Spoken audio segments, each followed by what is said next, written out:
Hello, very good evening students. How are you? सब enjoy कर रहे हो? Very good.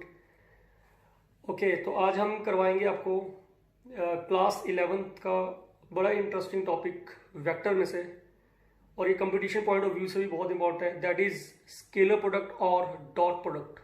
तो सबसे पहले मैं इसकी प्रॉपर्टीज़ बताऊंगा, इसकी बहुत इंपॉर्टेंट प्रॉपर्टीज़ हैं, फिर बताऊंगा इसके न्यूमेरिकल्स कैसे करते हैं, और बिल्कुल एंड में एज यूजुअल जैसा आपको मालूम ही है मैं देता हूँ असाइनमेंट्स।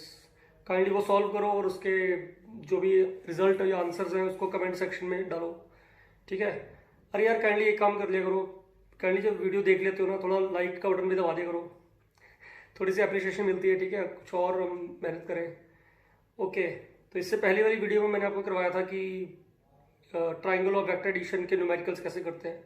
अगर वो वीडियो आप मिस कर चुके हो तो आप काइंडली लास्ट में जो प्लेलिस्ट है उसमें देख लो, या यहाँ पे जो आई बटन है इसको क्लिक करो यहाँ पे, ठीक है? इसे क्लिक करके आप देख सकते हो वो वीडियो भी। तो ठीक है, सबसे पहले हम स्टार्ट करते हैं इसकी क्या प्रॉपर्टीज़ हैं, ठीक है? तो वो नोट करो और न्यूमेरिकल्स भी करते हैं। Let's do it.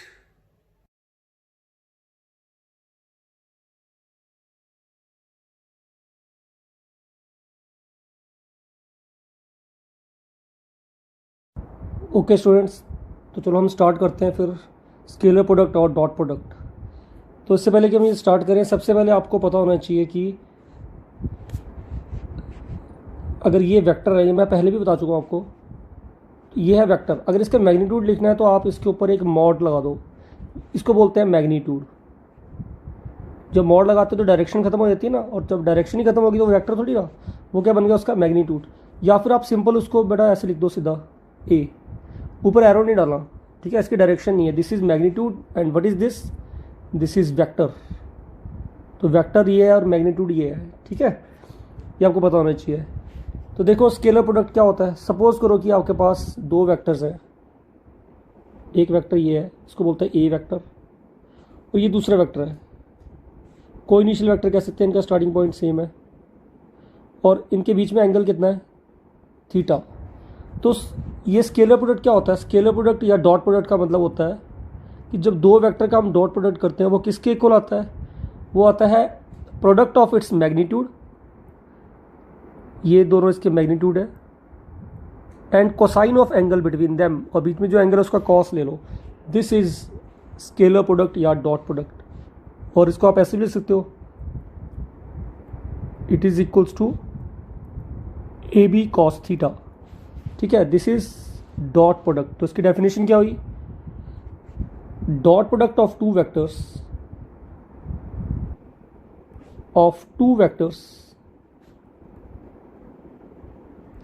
is equal to multiple of its magnitude, product भी लिख सकते हो, multiple of the product of its magnitude and cosine of angle between them, and cosine of angle between them, ठीक है? तो ये होता है आपका डॉट प्रोडक्ट। अब हम करेंगे प्रॉपर्टीज ऑफ डॉट प्रोडक्ट। देखिए क्या है प्रॉपर्टीज ऑफ डॉट प्रोडक्ट। पहली प्रॉपर्टी है फर्स्ट, द स्केलर प्रोडक्ट और dot product is cumulative. Okay, commutative. The scalar product obey commutative law, ऐसे भी कह सकते हो आप, इज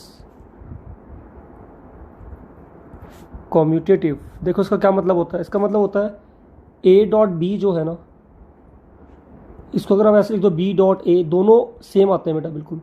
मैं इसके बाद में आपको प्रूव कराऊंगा ये सब कुछ, ठीक है? ये कैसे हुआ। दूसरा रूल है it obeys distributive law. It obeys distributive law. देखो क्या होता है डिस्ट्रीब्यूटिव लॉ? इसका मतलब है ए, ये हम बाद में प्रूव भी कर सकते हैं, ठीक है? अगर ऐसे है तो it is equals to A dot B equal to, sorry that is plus bracket खुल गई ना, ये A dot C, this is distributive law. देखो थर्ड रूल क्या है? बहुत सिंपल है थर्ड रूल, अच्छा, अगर सपोज करो दो वेक्टर परपेंडिकुलर एक दूसरे के, सपोज करो this is A vector, this is B vector, और ये है एक दूसरे से परपेंडिकुलर, तब क्या होगा? तो वो फॉर्मूला लगाओ आप, A dot B is equals to क्या होता है, ए बी कॉस थीटा। ये किसका फॉर्मूला है? ये है डॉट प्रोडक्ट का। तो इसमें वैल्यू पुट कर दो इसकी, ठीक है। तो वैल्यू अब जब आप कॉस थीटा 90 डिग्री पुट करोगे, कॉस 90 की वैल्यू क्या होती है? कॉस 90 की वैल्यू होती है 0। तो इसका मतलब आपका ये कितना आ गया? ये आ गया 0, ठीक है। This is third property. तो थर्ड प्रॉपर्टी क्या होगी? If A vector and B vector are two perpendicular vectors, then its scalar product or dot product will be 0। Is लिख लो या कुछ भी लिख लो, will be what? 0। Okay students, ये तो था परपेंडिकुलर के लिए। अच्छा, अगर पैरेलल हो फिर क्या करोगे? अब देखो फोर्थ प्रॉपर्टी क्या है। एक्चुअली जो पैरेलल कंडीशन है ना, when two vectors are parallel to each other, ठीक है। तो इसकी दो कंडीशंस हैं, देखो ध्यान से कैसे करेंगे हम। इसकी दो कंडीशंस है पैरेलल की, सेकंड। फर्स्ट है पैरेलल है लेकिन एक ही डायरेक्शन में, ठीक है। दूसरा है पैरेलल है लेकिन ऑपोजिट डायरेक्शन में। देखो ऐसा करने से क्या होगा? देखो अब अगर दोनों वेक्टर एक ही डायरेक्शन में होते हैं तो बेटा थीटा कितना हो गया? थीटा हो गया 0। क्यों? क्योंकि एक ही डायरेक्शन में इनके बीच में एंगल कितना हुआ? दो वेक्टर्स के, ये ए वेक्टर है, ये बी वेक्टर है। अगर पैरेलल है तो ऑब्वियसली एंगल कितना होगा? 0 डिग्री। अब यहाँ देखो क्या होगा, this is A B, that is A B cos theta. ये फॉर्मूला है, फॉर्मूला लगाओ इसमें। ए बी कॉस कितना है? 0 डिग्री। तो कॉस 0 0 होता है, तो सॉरी कॉस 0 डिग्री है, कॉस 0 होता है 1। अब पूरा लिखो, कॉस 0 डिग्री। कॉस 0 की वैल्यू कितनी होती है? कॉस 0 की वैल्यू होती है 1। तो ये आ गया आपका ए बी इंटू 1। तो इसका मतलब the dot product of two vectors, कब? जब वो पैरेलल होंगे और सेम डायरेक्शन में होंगे, तो वो होंगे equal to product of its magnitude. और ये वैल्यू मैक्सिमम वैल्यू होती है, मैक्स, ठीक है। अच्छा, अगर ये दोनों पैरेलल हो लेकिन ऑपोजिट डायरेक्शन में हो तो एंगल कितना हो गया? तो अगर एक वेक्टर इधर है और एक वेक्टर इधर को है, तो ये एंगल हो गया इनके बीच में, पैरेलल तो है, ये एंगल हो गया 180। तो फिर फॉर्मूला लगाओ, A dot B is equals to A B cos theta. Theta कितना है? 180 डिग्री। यहाँ वैल्यू पुट करो इसकी, ए बी कॉस 180। और कॉस 180 की वैल्यू कितनी होती है? That is -1। कितनी होती है? -1। अब ये भी मल्टीपल ऑफ इट्स मैग्नीट्यूड आता है। ये ए वेक्टर है, ये बी वेक्टर है। अगर मैं इसकी एरो हटा दूं, ये मैग्नीट्यूड है, this is magnitude of A, this is magnitude of B, लेकिन माइनस में आया, नेगेटिव, ठीक है। तो ये कौन सी वैल्यू होती है? Minimum value. ओके, तो जब पैरेलल वेक्टर होते हैं डॉट प्रोडक्ट किसके इक्वल होता है? मल्टीपल ऑफ इट्स मैग्नीट्यूड, ठीक है। Okay, next is that fifth point, ये बहुत इंपॉर्टेंट है। अच्छा, अगर किसी वेक्टर को हम उस खुद के साथ ही मल्टीप्लाई करें तो उसके साथ ही, देखो क्या मतलब है नेक्स्ट पॉइंट का। इसका मतलब है द डॉट प्रोडक्ट ऑफ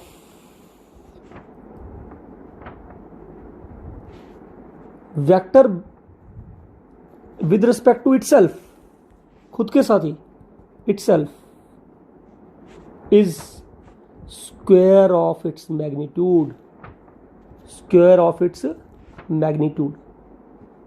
देखो कैसे होगा ये, बड़ा सिंपल है। अगर ये ए वेक्टर है, इसको मैं खुद के साथ ही मल्टीप्लाई कर दूँ, डॉट प्रोडक्ट, ठीक है। तो इसके बीच में एंगल कितना हुआ? 0 डिग्री। तो ए वेक्टर को जब ए से ही हम करेंगे तो फॉर्मूला क्या आएगा? इसका आएगा ए कॉस थीटा। थीटा कितना हो गया? 0 डिग्री, क्योंकि खुद के साथ जो बीच में एंगल कितना हुआ? 0। तो ए डॉट ए कितना आ गया? That is A cos 0 degree. Cos 0 degree कितना होता है? 1। और ए इंटू ए कितना होएगा? ए स्क्वायर इंटू 1। तो इसका मतलब डॉट प्रोडक्ट को जब हम उस खुद के साथ ही डॉट प्रोडक्ट करते हैं किसी वेक्टर को, तो वो होता है स्क्वायर ऑफ इट्स मैग्नीट्यूड, ठीक है। सिमिलरली अगर मैं बी डॉट बी करूँ तो वो क्या होगा, B vector dot B vector, वो होगा B square, square of its magnitude. I hope यहाँ तक आपको प्रॉपर्टी समझ आ रही हैं। ठीक है, एक बार मैं आपको स्क्रॉल अप और डाउन करता हूँ धीरे धीरे। देखो फर्स्ट प्रॉपर्टी क्या थी, व्हाट इज डॉट प्रोडक्ट। ये कहता है कि दो वेक्टर के बीच का जो डॉट प्रोडक्ट होता है that is equal to what, multiple of its magnitude and cosine of angle between them. ये इनकी प्रॉपर्टीज़ हैं। पहली ये कम्यूटेटिव लॉ ऑब्वे करती है, सेकंड ये डिस्ट्रीब्यूटिव लॉ ऑब्वे करता है, थर्ड है अगर दो वेक्टर परपेंडिकुलर है, if A and B vector are two perpendicular vectors तो डॉट प्रोडक्ट क्या होगा, जीरो के इक्वल होगा। ठीक है, तो ये प्रॉपर्टीज़ आप एक बार देख लो ध्यान से और इसका स्क्रीनशॉट खींच लो साथ साथ में। ये बहुत ही इंपॉर्टेंट टॉपिक है। ठीक है, थोड़ा सा डिफिकल्ट लग सकता है लेकिन इतना है नहीं है, आप आराम से करना इसको। ठीक है, यहाँ तक नोट करो। ओके स्टूडेंट्स, ये देखो नेक्स्ट पॉइंट 6, ये बहुत इंपॉर्टेंट है। ठीक है, देखो इसको कैसे करना है। सपोज ये तीन कोऑर्डिनेट्स हैं एक्स वाई और जेड। यहाँ पे जो यूनिट वेक्टर होता है that is I cap, this is J cap, this is के कैप। ओके, तो जो 6 पॉइंट है वो क्या कहता है, कहता है कि जो डॉट प्रोडक्ट है ना, डॉट प्रोडक्ट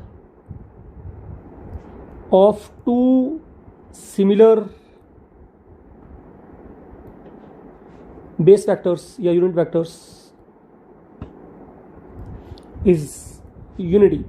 देखो कैसे, दैट इज पता ना A vector B vector is equals to उसका magnitude A B cos theta. तो जब किसी वेक्टर को सेम वेक्टर है ना, जैसे आई को मैं आई खुद के साथ ही कर रहा हूँ तो एंगल कितना होएगा, जीरो, दैट इज इसका मैग्नीट्यूड 1 है, that is cos 0 degree. Cos 0 की वैल्यू क्या होती है, दैट इज 1। तो आई कैप आई कितना हो गया, unity. Similarly I dot I, J dot J and K dot के, इनकी वैल्यू होती है 1। काइंडली इसको बिल्कुल ध्यान से लिख लेना कहीं पे, बहुत इंपॉर्टेंट टॉपिक है ये। ठीक है, एंड लास्ट, अच्छा अगर मैं आई को जे के साथ करूँ, जे को के के साथ करूँ, इनके बीच में एंगल कितना है, they are mutually perpendicular to each other, तो एंगल होगा इनके बीच में 90 डिग्री। ठीक है, तो जो नेक्स्ट पॉइंट है वो क्या होगा, देखो ध्यान से। सपोज करो मैं आई जे कर रहा हूँ, दो perpendicular vectors that is I dot जे, तो फॉर्मूला क्या हो गया, ये हो गया आई जे, जो भी 1 1 भी लिख सकते हो आप। ठीक है, कोई प्रॉब्लम नहीं है उसमें।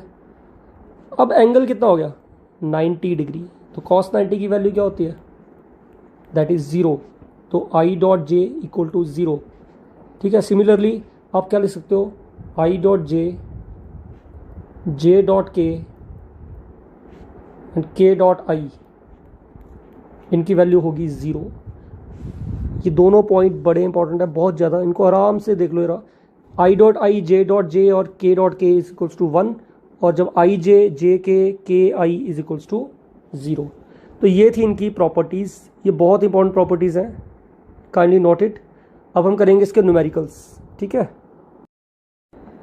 ओके स्टूडेंट्स, देखो इसमें पहला क्वेश्चन जो इस पे आता है ना डॉट प्रोडक्ट, वो ये बहुत इंपॉर्टेंट क्वेश्चन है। इस टाइप का क्वेश्चन आता है कि दो वेक्टर दिए हुए हैं और उनके बीच का एंगल पूछा हुआ है।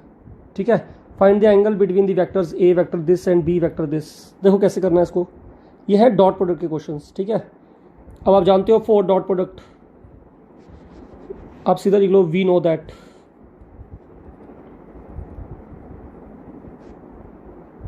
Listen A vector dot B vector is equals to A B cos theta.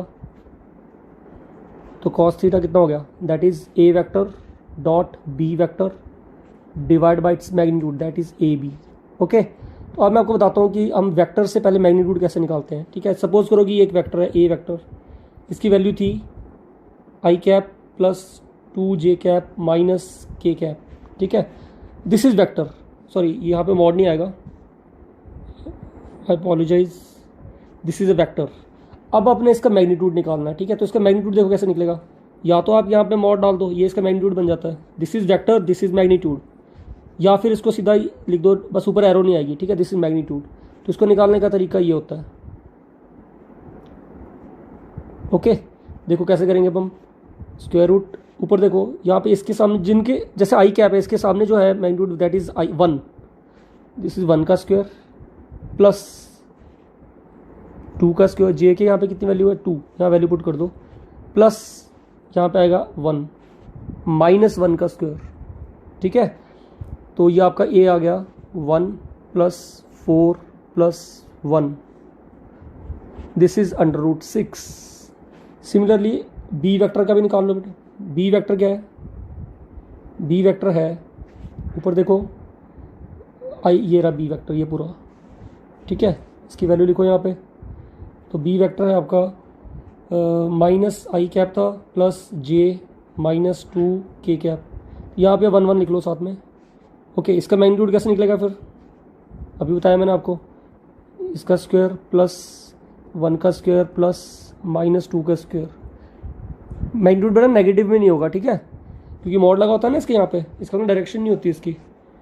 Okay, तो ये आपका आ गया 1 plus 1 plus 4 root, that is also √6। Okay, इन वैल्यूज़ को यहाँ पुट कर दो इस फॉर्मूला में। मैं एक बार फिर से लिखता हूँ, cos theta equal to A vector dot B vector upon what, A dot B, ठीक है। फिर लिखते हैं यहाँ पे, बोलो ए वेक्टर कितना था, ए वेक्टर था I cap plus 2 J cap minus के कैप इंटू बी क्या था माइनस आई कैप प्लस जे कैप माइनस 2 के कैप अपॉन ए का मैग्नीट्यूड कितना आया था √6, बी का भी कितना आया था √6।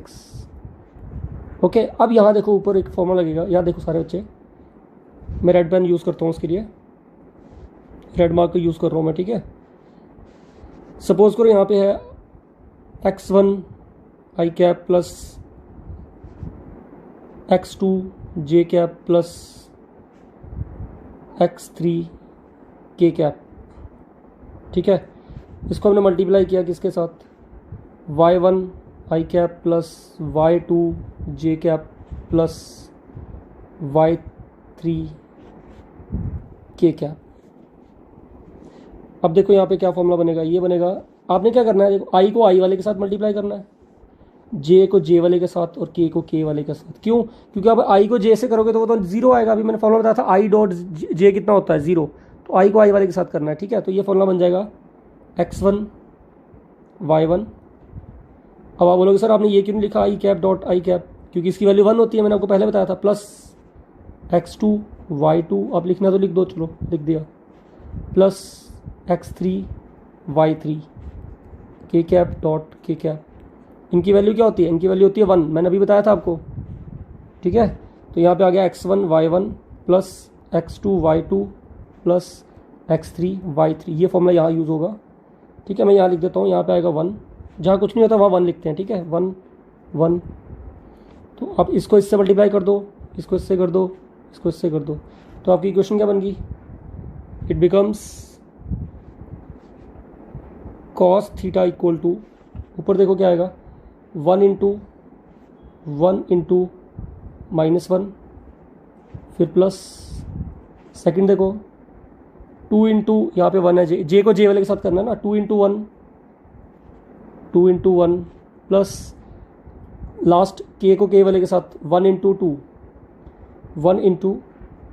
2, ठीक है, या -1 है, सॉरी, -1 इंटू -2।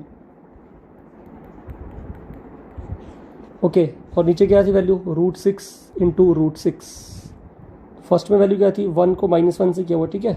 तो करते हैं आंसर निकाल के देखते हैं फिर क्या आता है, that is -1 plus 2 minus plus 2, that is √6 into √6। ये ऊपर कितना आ गया, 2 2 4 -1 3, और ये आ गया 6, रूट कट जाएगा ये, ठीक है। तो ये डिवाइड करके आ गया 1/2। कॉस थीटा कितना आ गया, 1/2। कब कॉस थीटा 1/2 आता है, जब थीटा कितना होता है 60 डिग्री। इस तरीके से आप किसी भी दो वेक्टर के बीच का एंगल ईजिली निकाल सकते हो, ठीक है। बहुत सिंपल क्वेश्चन है, मैं धीरे धीरे स्क्रॉल डाउन कर रहा हूँ। ये दो वेक्टर्स हैं, ये फॉर्मूला लगाया आपने, ठीक है। पहले ए का मैग्नीट्यूड निकाल लिया, वो आया √6, फिर बी का निकाल लिया, वो भी आया √6, फिर ये फॉर्मूला लगा लिया, ए को ए से मल्टीप्लाई कर दिया, ए और बी को आई से कर दिया, जे को जे से, के को के से, ठीक है। नीचे मैग्नीट्यूड की वैल्यू पुट कर दी, ये फॉर्मूला आ गया आंसर। इस तरीके से हम फर्स्ट क्वेश्चन करेंगे। अब देखो दूसरा क्वेश्चन कैसे करेंगे। ओके स्टूडेंट्स, इस क्वेश्चन को देखो, दो वेक्टर्स हैं ए वेक्टर और बी वेक्टर। अब इनको अपने परपेंडिकुलर प्रूव करना है। क्या प्रूव करना है? परपेंडिकुलर। ये बहुत सिंपल। देखो कैसे करना है। आप जानते हो ना, जब दो वेक्टर्स होते हैं, मैंने आपको प्रॉपर्टी लिखवाई थी, जब दो वेक्टर होते हैं एक दूसरे के परपेंडिकुलर होते हैं तो ए डॉट बी की वैल्यू जीरो आती है। कैसे आती है देख लो, फिर से बताता हूँ। That is A B cos theta. Theta कितना है इसमें? थीटा कितना है? जीरो। Cos zero. तो कॉस जीरो की वैल्यू क्या होती है?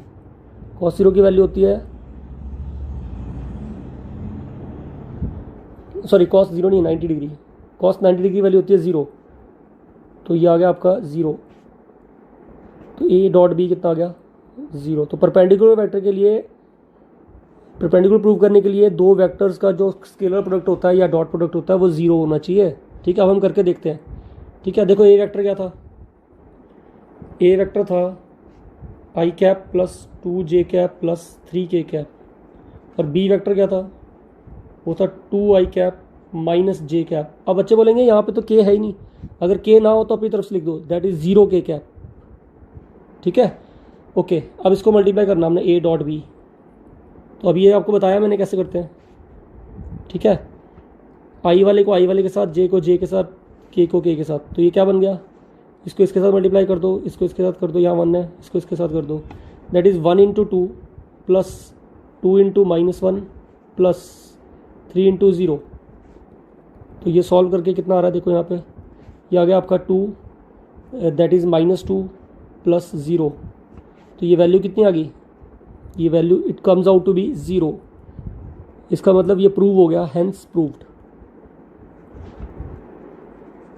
ठीक है, तो बेटा इस तरीके से हम करेंगे वेक्टर्स के क्वेश्चंस। पहले में एंगल निकाला, दूसरे में क्या प्रूव किया? Perpendicular vector. ओके ओके बेटा, देखो ये वीडियो थोड़ी सी लंबी हो सकती है। ठीक है, ये लास्ट क्वेश्चन है इस टाइप का और ये बहुत ही इंपॉर्टेंट टॉपिक है।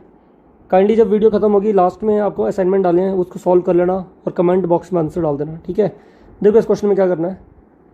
इसमें है कि find the value of n so that the two vectors a equal to this and b is equals to this are perpendicular to each other. Okay, very simple question. देखो आपने n की value निकालनी है, अभी underline कर दिया black pen से। तो ये इनमें गिवन क्या दिया हुआ है? इनमें गिवन दिया हुआ है कि ये जो दो वेक्टर्स हैं एक दूसरे के क्या है? परपेंडिकुलर है। तो परपेंडिकुलर के लिए क्या फॉर्मूला होता है? अभी करवाया मैंने ऊपर वाले क्वेश्चन में, a dot B is equals to 0। Okay, value put कर दो इन दोनों की यहाँ पे, and equal to 0। A vector क्या दिया था आपको? ए वेक्टर दिया था 2i cap plus nj cap plus k cap. और यहाँ पे क्या है? डॉट डालना है, बीच में मल्टीप्लाई नहीं डालना, दैट इज क्रॉस प्रोडक्ट। ठीक है, यहाँ पे आएगा 4i cap minus 2j cap minus 2k cap. जब यहाँ k के आगे 1 लगा दो। ओके, अब आपको बताया कैसे करना है। i को i वाले के साथ, j को j वाले के साथ, k को k वाले के साथ। ठीक है, तो ये आ गया आपका 2 into 4 plus n into -2 plus 1 into -2, that is equals to 0। तो that is 8 minus 2n minus 2 equal to this. Okay, तो ये वैल्यू बन गई आपकी, that is -2n, 8 minus 2 that is 6 equal to this, -2n equal to -6, that cancel out. तो n की value कितनी आ गई आपकी? 3। इस तरीके से आप क्वेश्चन कर सकते हो। ओके, तो अब ये भी क्वेश्चन करो आप लोग, मैं अभी असाइनमेंट डाल रहा हूँ, तो आप उसको सॉल्व करके काइंडली कमेंट बॉक्स में आंसर डाल दो। ठीक है, thank you very very much. Okay students, ये है हमारे असाइनमेंट। ठीक है, पहले वेक्टर में आपने प्रूव करना है कि दोनों परपेंडिकुलर हैं। सेकंड में आपने निकालना है यूनिट वेक्टर। अगर आप बोलो मैं सेकंड में आपको हिंट देता हूँ, बेटा what is unit vector? It is the vector divide by its magnitude. ठीक है, बहुत सिंपल है, हिंट दे दिया आपको मैंने रेड पेन से। उसके बाद ये दो क्वेश्चन करो, इनके स्क्रीनशॉट खींच लो आप। ठीक है, तो ये क्वेश्चन करो और काइंडली इनके आंसर देखो, आप मुझे सेंड करो इसमें कमेंट बॉक्स में। तो इसके बाद एक और लास्ट वीडियो आएगी, that is also very important and equally important, और वो होगी क्रॉस प्रोडक्ट की। उसको वेक्टर प्रोडक्ट भी कहते हैं। Scalar product co dot product कहते हैं, वेक्टर प्रोडक्ट को क्रॉस प्रोडक्ट कहते हैं। ओके।